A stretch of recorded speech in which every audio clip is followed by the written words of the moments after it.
Clark Reid here with today's tech headlines. Please give us a like if you enjoy the reports. Massage that like button, and you can also subscribe by hitting the little bell icon. You'll know when each new report is up and ready for you. You know, it sounds like a dream come true for power users, or for those that just always forget to charge their phones. We all know some of them. A 10,000 milliampere hour battery is about to be shoehorned into a smartphone. AndroidPolice.com reports maker Realme has announced it'll put such a horse of a battery into its upcoming P4 power phone. The phone is 8.5 millimeters thick, weighs 215 grams, so the more powerful battery hasn't really met a giant brick shoved into your pocket.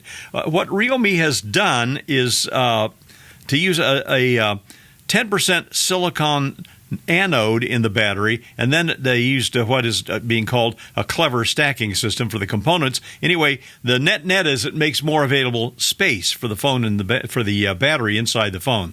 Now, while it might not give power users a whole week of use without plugging in, it'll be close. AndroidPolice.com notes that OnePlus 15 has a 73 milliampere hour battery, and that thing lasts 3 to 4 days on a charge. So it'll be a nice breakthrough to see this phone out, and logically to see similar tech show up in market leaders like Samsung and Apple. Even making it 5 days through the work week without having to remember to charge will be huge.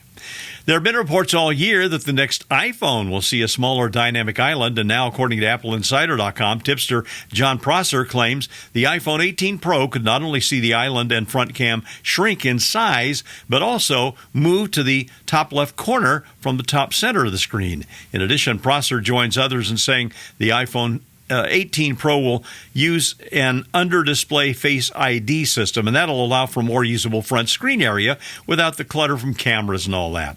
With the dynamic island expanding for notifications, it will grow to the right, but not down like the present one does. So again, leaves you a little more clean screen area.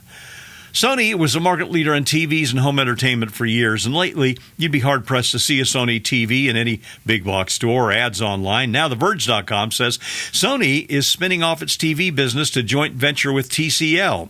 In the deal, TCL hold a 51% stake, and Sony keeps 49%.